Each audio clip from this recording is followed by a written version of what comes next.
Today we are going to learning about coordination chapter part 4. ఈ part 4లో మనం టాపిక్లోకి వెళ్ళే ముందు ఒక చిన్న పాయింట్ గురించి తెలుసుకుందాం. ఏంటంటే నర్వస్ సిస్టమ్ అనేది 2 టైప్స్ ఆఫ్ యాక్షన్ని చూపిస్తుంది అని చెప్పుకున్నాం. ఒకటి వాలంటరీ యాక్షన్స్, ఇంకొకటి ఇన్వాలంటరీ యాక్షన్స్ అని చెప్పుకున్నాం. ఆ ఇన్వాలంటరీ యాక్షన్స్ అన్నీ కూడా ఆటోనమస్ నర్వస్ సిస్టమ్ కంట్రోల్లో ఉంటుంది అని కూడా మనం చెప్పుకున్నాం. అయితే ఇక్కడ అనదర్ టైప్స్ ఆఫ్ యాక్షన్స్ 2 ఉన్నాయి. వాలంటరీ యాక్షన్స్, రిఫ్లెక్స్ యాక్షన్స్ అని చెప్పేసి అంటూ ఉంటారు. ఈ రెండింటి గురించి మనం తెలుసుకునే ముందు ఒక చిన్న ఎగ్జాంపుల్ చూద్దాం. ఏంటంటే మనం కూర్చున్నప్పుడు లేదా ఏదైనా పని చేస్తున్నప్పుడు సడన్గా మన చెయ్యి వెళ్ళి నిప్పు మీద పడింది. పడగానే చెయ్యి ఇమ్మీడియట్గా వెనక్కి తీసుకుంటాం మనం. దానిని ఏమంటారు అంటే రిఫ్లెక్స్ యాక్షన్ అని చెప్పేసి అంటూ ఉంటారు.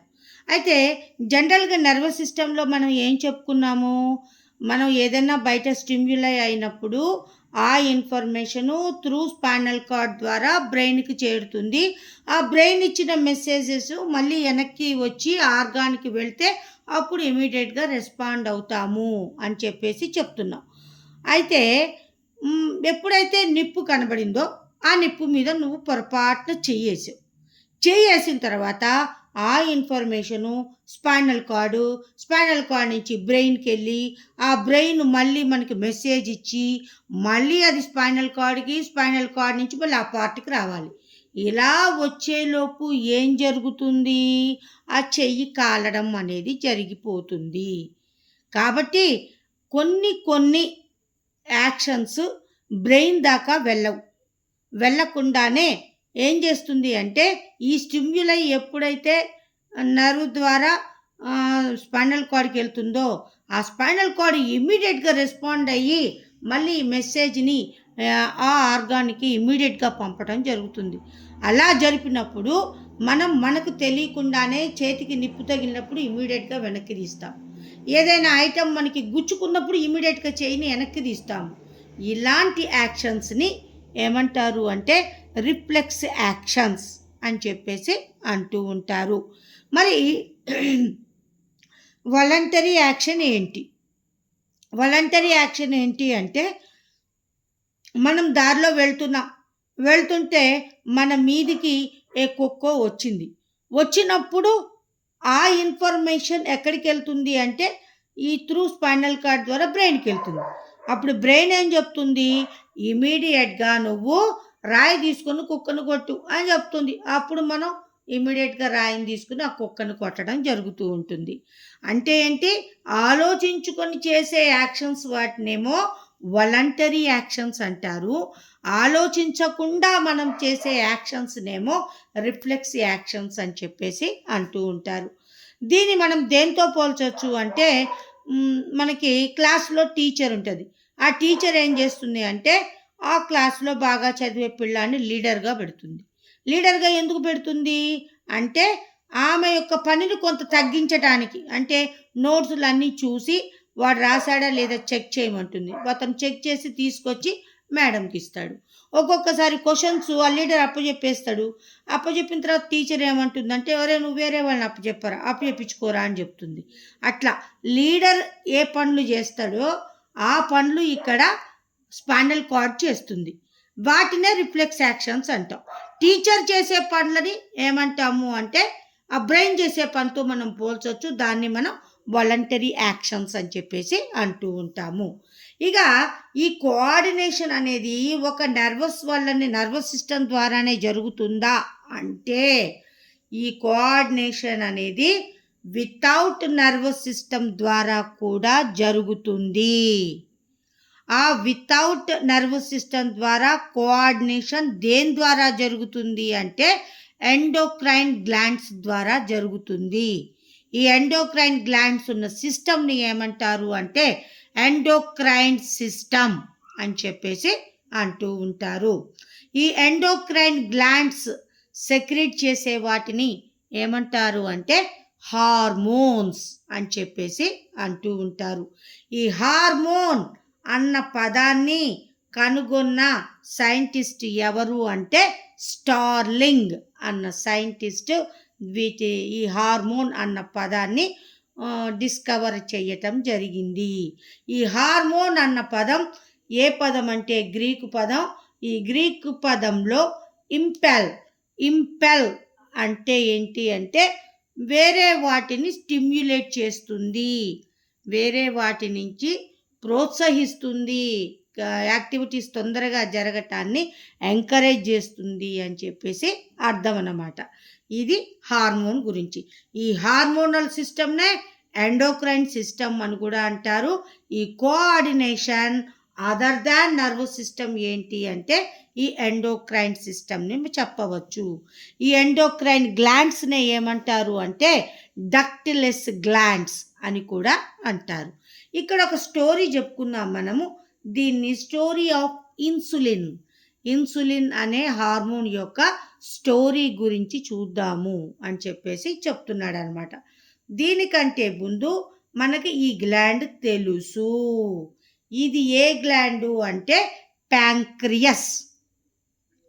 Pancreas gland. ఈ ప్యాంక్రియస్ గ్లాండ్ ఎక్కడ విన్నాము మనం అంటే డైజెస్టివ్ సిస్టంలో లివర్ దగ్గర డుయోడినంలో లీఫ్ షేపులో పింక్ కలర్లో ఉన్న గ్లాండ్ని ఏమంటాము ప్యాంక్రియస్ అని చెప్పేసి అంటూ ఉంటాము.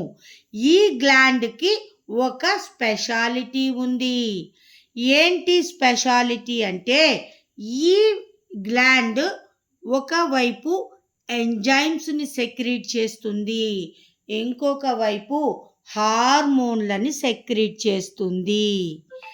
ఈ లీఫ్ లైక్ ప్యాంక్రియస్ గ్లాండులో ఏ పార్ట్ అయితే ఎంజైమ్స్ని సెక్రీట్ చేస్తుందో దానిని డక్ట్ గ్లాండ్ అని చెప్పేసి అంటూ ఉంటారు. ఈ ప్యాంక్రియస్లో ఏ హాఫ్ పార్ట్ అయితే హార్మోన్లను సెక్రీట్ చేస్తుందో దీనినే డక్ట్లెస్ గ్లాండ్ అని చెప్పేసి అంటూ ఉంటారు. సో ప్యాంక్రియస్ని మనం ఏం చెప్పచ్చు అంటే డక్ట్ అండ్ డక్ట్లెస్ గ్లాండ్ అని చెప్పచ్చు. ఇది హార్మోన్లని సెక్రీట్ చేస్తుంది, ఇటు ఎంజైమ్స్ను కూడా సెక్రీట్ చేయటం జరుగుతూ ఉంటుంది. ఇక నెక్స్ట్ వన్ ఏంటి అంటే 1868లో ఈ పౌల్ లాంగర్ హ్యాన్స్ అన్న సైంటిస్టు దేని మీద ఆయన ఎక్స్పెరిమెంట్లు చేశాడు, స్టడీ చేశాడు అంటే ఈ ప్యాంక్రియస్ మీద అతను స్టడీ చేయటం జరిగింది. ఆ ప్యాంక్రియస్ మీద ఆయన స్టడీ చేసి ప్యాంక్రియస్ యొక్క కంప్లీట్ స్ట్రక్చర్ని అతను డిస్కవర్ చేయటం జరిగింది.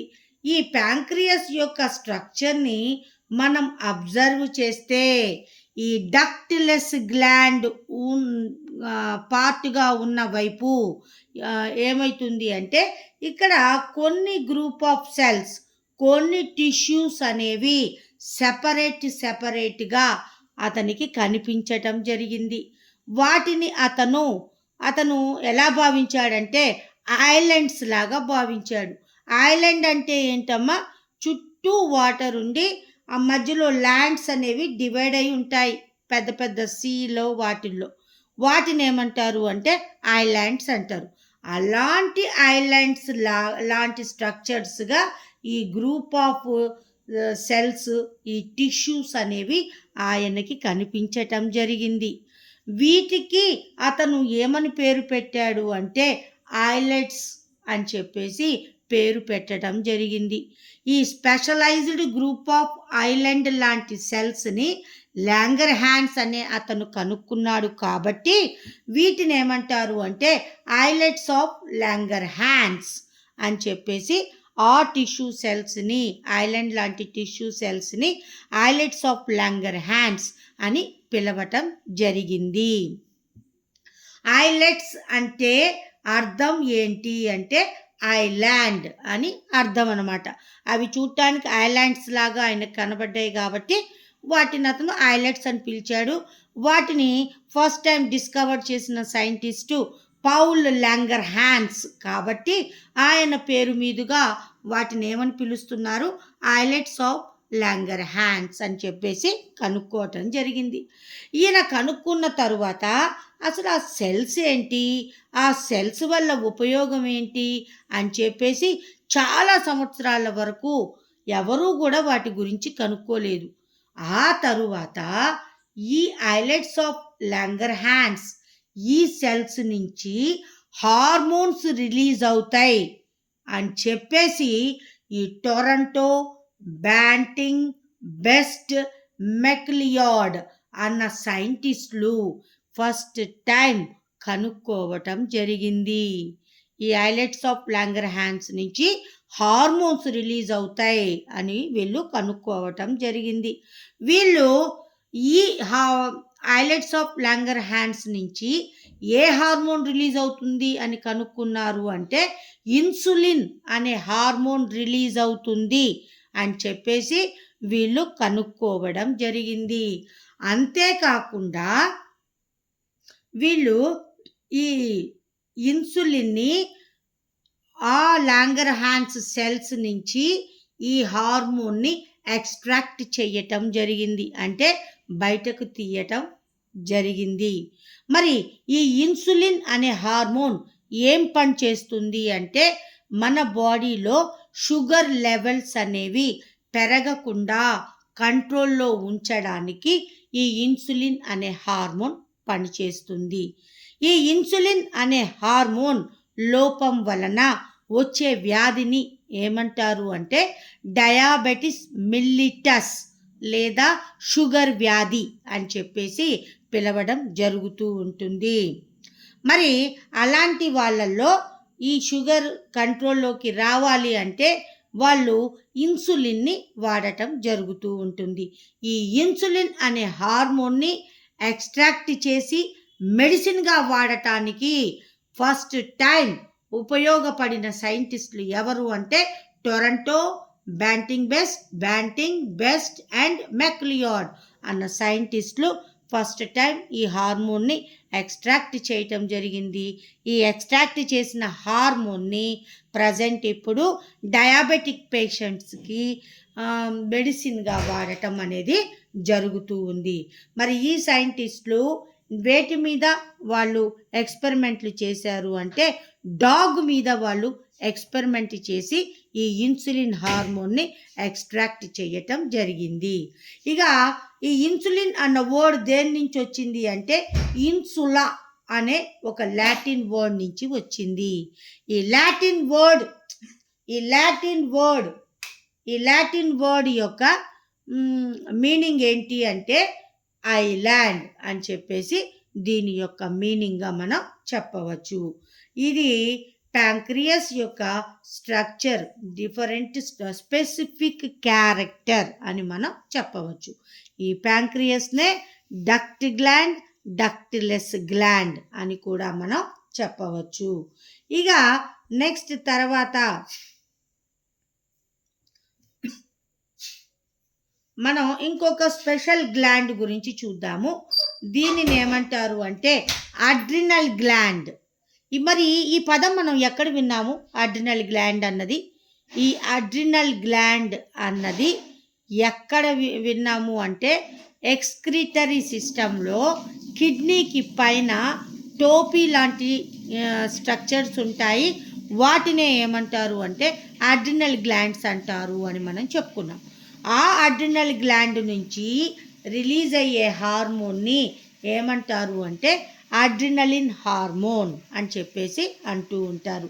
ఈ అడ్రినలిన్ హార్మోన్నే ఏమంటారు అంటే ఫైట్ ఆర్ ఫ్లైట్ హార్మోన్ అని చెప్పేసి అంటూ ఉంటారు. ఇప్పుడు మనం రోడ్డు మీద వెళ్తూ ఉన్నప్పుడు సడన్గా మన మీదికి ఒక డాగ్ వచ్చినప్పుడు మనం ఏం చేస్తాము అంటే ఒక డాగే అనుకోండి, మనం ఏం చేస్తాము తిరగబడి రాయి తీసుకుని కొడతాం. అదే గ్రూప్ ఆఫ్ డాగ్స్ మన మీద అటాక్ చేస్తున్నాయి అనుకోండి, ఆ టైంలో మనం ఏం చేస్తాము, ఇమీడియట్గా అక్కడి నుంచి పారిపోవటం జరుగుతూ ఉంటుంది. సో ఫైట్ అంటే ఏంటి, తిరగబడి పోరాడటం. ఫ్లైట్ అంటే ఏంటి, తప్పించుకొని పారిపోవడం. ఈ 2 రకాల ఎమోషన్స్ని కంట్రోల్ చేసే హార్మోన్ ఏంటి అంటే అడ్రినలిన్ హార్మోన్. ఒక్కొక్కప్పుడు మనం బాగా భయపడినప్పుడు కంట్రోల్ లేకుండా ఎక్కువ మోతాదులో ఎక్కువ కాన్సన్ట్రేషన్గా ఈ అడ్రినలిన్ హార్మోన్ అనేది రిలీజ్ అవటం జరుగుతూ ఉంటుంది. ఈ అడ్రినలిన్ హార్మోన్ ఎక్కువగా రిలీజ్ అయినప్పుడు ఏమవుతుంది అంటే మనలో ఉన్న ఎమోషన్స్ కంట్రోల్లో ఉండవు. ఒక్కొక్కసారి హార్ట్ బీట్ విపరీతంగా పెరుగుతుంది, స్వెట్టింగ్స్ రావటం కూడా జరుగుతూ ఉంటుంది. ఇవన్నీ కూడా ఏ గ్లాండ్ సెక్రీట్ చేస్తుంది అంటే అడ్రినలిన్ గ్లాండ్ అనేది అడ్రినలిన్ హార్మోన్ని సెక్రీట్ చేయటం వల్ల జరుగుతూ ఉంటుంది. ఇక నెక్స్ట్ వన్ ఏంటి అంటే పిట్యూటరీ గ్లాండ్. ఈ పిట్యూటరీ గ్లాండ్నే ఏమంటారు అంటే మాస్టర్ గ్లాండ్ అని కూడా అంటారు. ఈ గ్లాండ్ ఏంటి అంటే మిగతా గ్లాండ్స్ అన్నింటినీ కూడా కంట్రోల్లో ఉంచుకుంటుంది.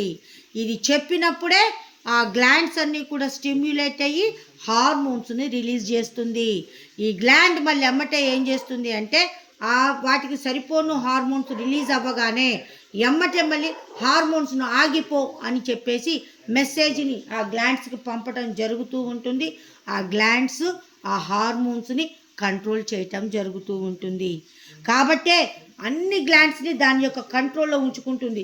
కావాలన్నప్పుడు రిలీజ్ చేయమంటుంది, వద్దన్నప్పుడు ఆఫ్ చేయమంటుంది. ఈ కంట్రోలింగ్ మొత్తం కూడా ఈ పిట్యూటరీ గ్లాండ్ యొక్క కంట్రోల్లో ఉంటాయి. కాబట్టి ఈ పిట్యూటరీ గ్లాండ్ని ఏమంటారు అంటే మాస్టర్ గ్లాండ్ అని చెప్పేసి అంటూ ఉంటారు. మరి ఈ పిట్యూటరీ గ్లాండ్ ఎక్కడ లొకేట్ అయి ఉంటుంది అంటే బ్రెయిన్కి ఫ్లోర్ అంటే ఏంటి, క్రింది వైపున, బ్రెయిన్కి క్రింది వైపున హైపోథెలామస్ అనే పార్ట్ ఉంటుంది. హైపోథెలామస్కి క్రింది భాగాన ఈ పిట్యూటరీ గ్లాండ్ అనేది లొకేట్ అయి ఉంటుంది. మరి ఈ పిట్యూటరీ గ్లాండ్ నుంచి ఏ హార్మోన్స్ రిలీజ్ అవుతాయి? First one somatotropic hormone. ఈ సొమాటోట్రోపిక్ హార్మోన్ దేనికి ఉపయోగపడుతుంది అంటే గ్రోత్కి ఉపయోగపడుతుంది. బాడీ గ్రోత్కి, బోన్స్ యొక్క గ్రోత్కి ఈ సొమాటోట్రోపిక్ హార్మోన్ ఉపయోగపడుతుంది. ఇక నెక్స్ట్ వన్ ఏంటి అంటే టీటీ అంటే థైరోట్రోపిక్ హార్మోన్. ఈ థైరోట్రోపిక్ హార్మోన్ ఏం చేస్తుంది అంటే థైరాయిడ్ గ్లాండ్ని స్టిమ్యులేట్ చేస్తుంది. స్టిమ్యులేట్ చేసి దాని నుంచి హార్మోన్ని రిలీజ్ చేయటానికి ఉపయోగపడుతుంది. ఇక నెక్స్ట్ వన్ ఏంటి అంటే జీటీ అంటే గొనెడోట్రోపిక్ హార్మోన్. మరి ఈ గొనెడోట్రోపిక్ హార్మోన్ ఏం చేస్తుంది అంటే మేల్ సెక్సువల్ ఆర్గాన్స్, టెస్టిస్ నుంచి తర్వాత ఓవరీస్ నుంచి హార్మోన్స్ రిలీజ్ అయ్యేటట్టుగా చేస్తుంది. ఇక నెక్స్ట్ వన్ ఏంటి అంటే ఏసీటీహెచ్ అంటే అడ్రినోకార్టికోట్రోపిక్ హార్మోన్. ఈ హార్మోన్ ఏం చేస్తుంది అంటే అడ్రినల్ గ్లాండ్ని స్టిమ్యులేట్ చేసి దాని నుంచి అడ్రినలిన్ అనే హార్మోన్ని రిలీజ్ అయ్యేటట్టుగా చేస్తుంది. ఇక నెక్స్ట్ వన్ ఏంటి అంటే ఎల్హెచ్ అంటే ఏంటి అంటే ల్యూటినైజింగ్ హార్మోన్. ఇవేం చేస్తుంది అంటే టెస్టోస్టిరాన్, ప్రొజెస్టిరాన్ అనే హార్మోన్స్ని రిలీజ్ చేయటానికి ఉపయోగపడుతుంది. ఇక నెక్స్ట్ వన్ ఏంటి అంటే ఎఫ్ఎస్హెచ్ అంటే ఫాలికిల్ స్టిమ్యులేటింగ్ హార్మోన్. మరి ఇవి దేనికి ఉపయోగపడతాయి? స్పెమ్స్ రిలీజ్ చేయటానికి, ఓవరీస్ నుంచి ఓవం రిలీజ్ చేయడానికి ఈ ఫాలికిల్ స్టిమ్యులేటింగ్ హార్మోన్ అనేది ఉపయోగపడుతుంది. ఇక నెక్స్ట్ హార్మోన్ ఉంది వాసోప్రెసిన్. ఈ హార్మోన్ కూడా పిట్యూటరీ గ్లాండే రిలీజ్ చేయటం జరుగుతుంది. ఈ వాసోప్రెసిన్ అన్న హార్మోన్ పదం మనం ఎక్కడ విన్నాం? అగైన్ మనం ఎక్స్క్రీషన్ చాప్టర్లో ఈ వాసోప్రెసిన్ అనే హార్మోన్ గురించి మనం విన్నాం. ఈ హార్మోన్ యొక్క పనేంటి అంటే ఆ ఎక్స్క్రీటరీ సబ్స్టాన్సెస్లో ఎక్సెస్ ఉన్న వాటర్ని అబ్జార్బ్ చేసుకునేటట్టుగా ఈ హార్మోన్ చేస్తుంది. ఈ హార్మోన్ లోపం వలన వచ్చే వ్యాధిని ఏమంటారు అంటే డయాబెటిస్ ఇన్సిపిడస్ లేదా అతిమూత్ర వ్యాధి అని చెప్పేసి తెలుగులో అంటూ ఉంటారు. దీనివల్ల ఆ షుగర్ పేషెంట్లలో హార్మోన్ లోపం వల్ల వాటర్ అబ్జర్వ్ అవ్వదు. అందువల్ల వాళ్ళు ఎక్కువ సార్లు యూరిన్ పాస్ చేయాల్సి వస్తుంది. దాన్నే డయాబెటిస్ ఇన్సిపిడస్ లేదా అతిమూత్ర వ్యాధి అని చెప్పేసి అంటూ ఉంటారు. ఇక నెక్స్ట్ వన్ ఏంటి అంటే థైరాయిడ్. ఈ థైరాయిడ్ హార్మోన్ ఎక్కడ లొకేట్ అయి ఉంటుంది అంటే మన థ్రోట్, గొంతు దగ్గర ఈ థైరాయిడ్ హార్మోన్ అనేది లొకేట్ అయి ఉంటుంది. ఈ థైరాయిడ్ హార్మోన్ నుంచి థైరాక్సిన్ అనే హార్మోన్ రిలీజ్ అవుతుంది. ఈ థైరాయిడ్ గ్లాండ్ నుంచి థైరాక్సిన్ అనే హార్మోన్ రిలీజ్ అవుతుంది. మరి ఈ హార్మోన్ దేన్ని ఏం చేస్తుంది అంటే బాడీ యొక్క గ్రోత్ని, మెటబాలిక్ యాక్టివిటీస్ని కంట్రోల్లో ఉంచటానికి ఈ థైరాక్సిన్ హార్మోన్ అనేది ఉపయోగపడుతుంది. మరి ఈ హార్మోన్ యొక్క లోపం వల్ల ఏమవుతుంది అంటే గాయిటర్ అన్న వ్యాధి వస్తుంది, డిసీజ్ వస్తుంది. గాయిటర్ అంటే ఈ థైరాయిడ్ గ్లాండ్స్ ఉబ్బిపోతాయి. ఈ గొంతు దగ్గర మొత్తం బాగా లావుగా కనబడుతుంది. దాన్ని ఏమంటారు అంటే గాయిటర్ అని కూడా అంటూ ఉంటారు. దీని లోపం వల్ల ఏమవుతుందంటే ఈ థైరాయిడ్ లోపం వల్ల హెవీగా ఒబేసిటీ రావటం జరుగుతూ ఉంటుంది. తర్వాత మెన్స్ట్రువేషన్ కూడా సరిగ్గా జరగకుండా ఇర్రెగ్యులర్ మెన్స్ట్రువేషన్ కూడా ఇక్కడ కనిపించటం జరుగుతూ ఉంటుంది. ఆ ఒబేసిటీ వస్తున్నప్పుడు మనం ఇమీడియట్గా డాక్టర్కి చూపిస్తే మనకి థైరాయిడ్ ట్యాబ్లెట్లు రాస్తారు. ఆ థైరాయిడ్ ట్యాబ్లెట్లని ఇక లైఫ్ లాంగ్ మనం షుగర్ వ్యాధికి అయితే ఎట్లా వాడతామో అదే విధంగా ఈ థైరాయిడ్ ట్యాబ్లెట్లను కూడా వాడుతూ ఉండాలి. ఈ థైరాయిడ్ సెక్రెషన్ ఎక్కువైతే హైపర్ థైరాయిడిజం అంటారు, తక్కువైతే హైపోథైరాయిడిజం అని చెప్పేసి అంటూ ఉంటారు. ఇక నెక్స్ట్ వన్ ఏంటి అంటే ఓవరీ. ఈ ఓవరీ గ్లాండ్స్ నుంచి ఈస్ట్రోజన్, ప్రొజెస్టిరాన్ అన్న హార్మోన్స్ రిలీజ్ అవుతాయి. మరి ఈస్ట్రోజన్ హార్మోన్ ఏం చేస్తుంది అంటే బాయ్స్లో లేదా గర్ల్స్లో అడాలసెన్స్ ఏజ్లో కొన్ని రకాల చేంజెస్ వస్తూ ఉంటాయి. వాటిని ఏమంటారు అంటే సెకండరీ సెక్సువల్ క్యారెక్టర్స్ అని చెప్పేసి అంటూ ఉంటారు.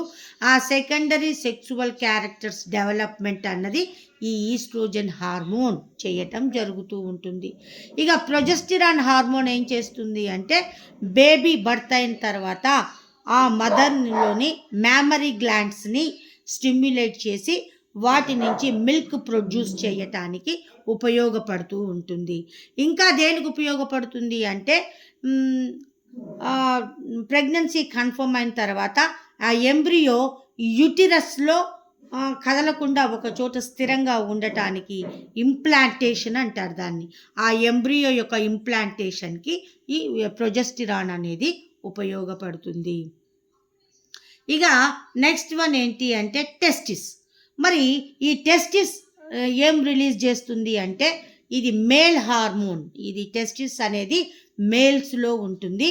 ఇది టెస్టోస్టిరాన్ అన్న హార్మోన్ని, ఈ టెస్టిస్ అనే గ్లాండ్ టెస్టోస్టిరాన్ అనే హార్మోన్ని రిలీజ్ చేయటం జరుగుతుంది.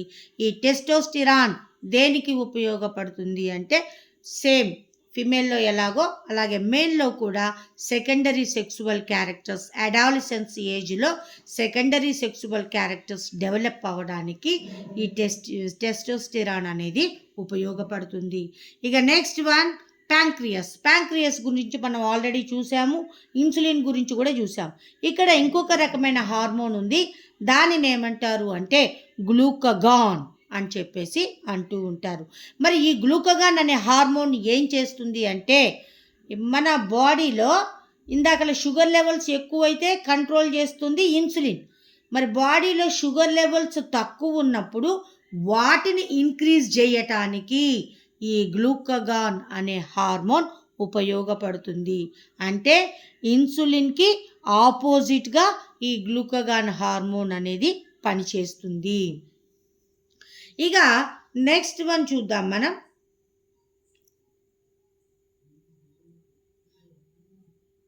Feedback mechanism. ఇది very very important point. Feedback mechanism అంటే ఏంటి అంటే నర్వస్ సిస్టమ్కి అదనంగా ఎండోక్రైన్ సిస్టమ్ కూడా మన బాడీలో అన్ని యాక్టివిటీస్ని కంట్రోల్లో ఉంచుతూ ఉంటుంది. అయితే ఈ ఎండోక్రైన్ సిస్టమ్ నుంచి హార్మోన్స్ అనేవి రిలీజ్ అవుతాయి అని చెప్పుకున్నాం కదా. ఈ హార్మోన్స్ ఏం చేస్తాయి అంటే రిలీజ్ అయిన తర్వాత బాడీలో యాక్టివిటీస్, మెటబాలిక్ యాక్టివిటీస్ అన్నీ కూడా కంప్లీట్ అయిన తర్వాత ఇంకా ఈ హార్మోన్స్ అవసరం లేదు అన్నప్పుడు ఇమీడియట్గా వాటి హార్మోన్స్ యొక్క సెక్రెషన్ కూడా తగ్గిపోతుంది. అంటే హార్మోన్స్ యొక్క రిలీజ్ని, తర్వాత హార్మోన్స్ యొక్క యాక్టివిటీని, వాటిని సెక్రెషన్ని ఇంక్రీజ్ చేయటం, తర్వాత దాన్ని ఇన్హిబిట్ చేయటం, తగ్గించటం, ఈ రెండింటిని చేసే మెకానిజంని ఏమంటారు అంటే ఫీడ్బ్యాక్ మెకానిజం అని చెప్పేసి అంటూ ఉంటారు. అంటే బాడీలో యాక్టివిటీస్ జరగటానికి హార్మోన్స్ రిలీజ్ అవుతాయి. రిలీజ్ అయిన తర్వాత యాక్టివిటీస్ కంప్లీట్ అవుతాయి. కంప్లీట్ అయిన తర్వాత ఇమీడియట్గా హార్మోన్స్ రిలీజ్ అనేది అక్కడ ఆగిపోతుంది. దీనినే ఏమంటారు అంటే ఫీడ్బ్యాక్ మెకానిజం అని చెప్పేసి అంటూ ఉంటారు. అంటే ఏంటి? Hormone releasing and inhibiting controlled by endocrine glands is called feedback mechanism, right?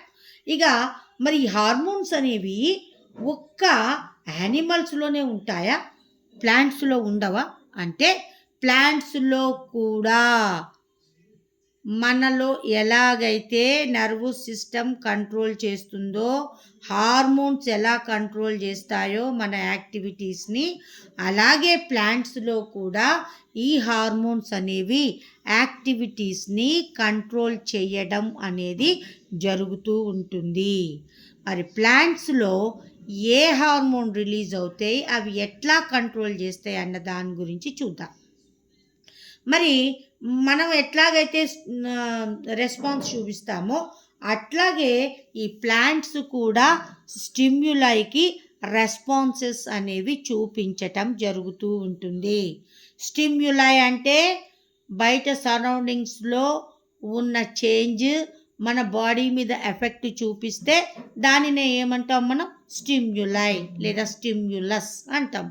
దానికి మన బాడీ చూపించే యాక్షన్నే రెస్పాన్స్ అంటాం. ఇదే స్టిమ్యులై, ఇదే రెస్పాన్స్ ప్లాంట్స్ కూడా చూపిస్తాయి. ఎలా చూపిస్తాయి మేడం అంటే దీనికి బెస్ట్ ఎగ్జాంపుల్ ఏంటి అంటే మైమోజా పూడిక, తెలుగులో అత్తిపత్తి మొక్క అని చెప్పేసి అంటూ ఉంటారు. దీన్నే టచ్ మీ నాట్ ప్లాంట్ అని చెప్పేసి అంటూ ఉంటారు. ఈ టచ్ మీ నాట్ ప్లాంట్ని మనం ఒక్కసారి టచ్ చేస్తే ఆ లీవ్స్ మొత్తం కూడా ఏమవుతాయంటే ఒక్కసారి దగ్గరికి ముడుచుకుంటే ఫోల్డ్ అయిపోతాయి. మనం ముట్టుకుంటే చాలా అవి ఇమీడియట్గా ఫోల్డ్ అవుతాయి. ఇలా ఈ మైమోజా పూడిక లేదా టచ్ మీ నాట్ ప్లాంట్ అనేది మూమెంట్ని చూపిస్తుంది. అలాంటి మూమెంట్ని ఏమంటారు అంటే నాస్టిక్ మూమెంట్ అంటారు. దాన్నే థిగ్మోనాస్టీ అని కూడా అంటూ ఉంటారు. మరి అయితే ఎందుకు అట్లా ముడుచుకుంటుంది అంటే ఆ లీఫ్ బేస్ దగ్గర మొత్తం కూడా సెల్స్ మధ్య ఇంటర్ సెల్యులార్ స్పేసెస్ అనేవి ఉంటాయి. సెల్స్ మధ్య బాగా ఖాళీ ప్లేసెస్ ఉంటాయి. ఆ ఖాళీ ప్లేసెస్ని ఏమంటారు అంటే పల్విని అని చెప్పేసి అంటూ ఉంటారు. ఈ ఖాళీ స్పేసెస్లో ఏం ఫిలప్ అయి ఉంటుంది అంటే వాటర్ ఫిలప్ అయి ఉంటుంది. మనం ఎప్పుడైతే దాన్ని ఆ లీఫ్ని ప్రెజర్ చేసి నొక్కుతామో అప్పుడు ఇమీడియట్గా వాటర్ మొత్తం బయటకు వచ్చేసి ఆ లీఫ్ మొత్తం కూడా ముడుచుకోవటం జరుగుతుంది. అట్లా మూమెంట్ చూపిస్తుంది. ఆ మూమెంట్ని ఏమంటారు? నాస్టిక్ మూమెంట్ అంటారు. దాన్నే ఏమంటారు? థిగ్మోనాస్టీ అని కూడా అంటూ ఉంటారు.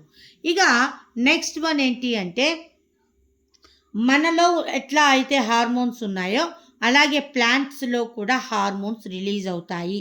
ఆ ప్లాంట్స్లో ఉండే హార్మోన్స్ని ఏమంటారు అంటే ఫైటో హార్మోన్స్ అంటారు. వాటినే గ్రోత్ రెగ్యులేటింగ్ హార్మోన్ సబ్స్టాన్సెస్ అని కూడా అంటూ ఉంటారు. ప్లాంట్స్లో ఉండే హార్మోన్స్ని ఫైటో హార్మోన్స్ అంటారు. వాటిని గ్రోత్ రెగ్యులేటింగ్ సబ్స్టాన్సెస్ అని కూడా అంటూ ఉంటారు. మరి ప్లాంట్స్లో ఉండే హార్మోన్స్ ఏంటి అన్న దాని గురించి మనం చూద్దాం. ఫస్ట్ వన్ ఏంటి అంటే ఆక్సిన్స్. ఈ ఆక్సిన్స్ అనే హార్మోన్స్ ఈ ప్లాంట్స్లో రిలీజ్ అవటం జరుగుతూ ఉంటుంది. ఇవి దేనికి ఉపయోగపడతాయి అంటే గ్రోత్కి ఉపయోగపడతాయి. సెల్ ఎలాంగేషన్ అంటే ఆ ప్లాంట్స్లో ఉండే సెల్స్ అన్నీ కూడా పొడవుగా పెరగటానికి. తర్వాత డిఫరెన్షియేషన్ షూట్స్ అండ్ రూట్స్ అంటే ఏంటి? షూట్స్ అంటే బ్రాంచెస్, స్టెమ్స్ అని అర్థం. స్టెమ్స్ బ్రాంచెస్కి, తర్వాత రూట్స్ని, ఈ రెండింటిని డిఫరెన్షియేషన్ చేయటానికి ఈ ఆక్సిన్స్ అనేవి ఉపయోగపడతాయి. డిఫరెన్షియేషన్ అంటే ఏంటి? సెపరేట్ చేయటానికి ఈ ఆక్సిన్ హార్మోన్స్ అనేవి ఉపయోగపడతాయి. ఇక నెక్స్ట్ వన్, ఆక్సిన్స్ తర్వాత ఉన్నది ఏంటి అంటే సైటోకైనిన్స్.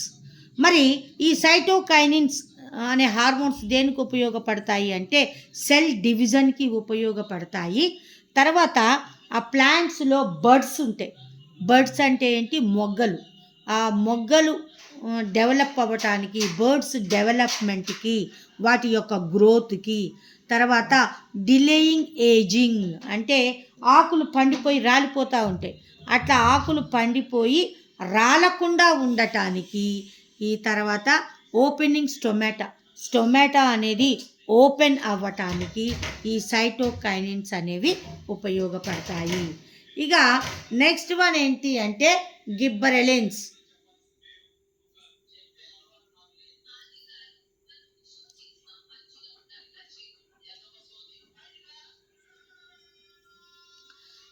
నెక్స్ట్ వన్ ఏంటి అంటే గిబ్బరెలిన్స్. ఓకే, నెక్స్ట్ టాపిక్లో మనం ప్లాంట్ హార్మోన్స్ గురించి చూద్దాం.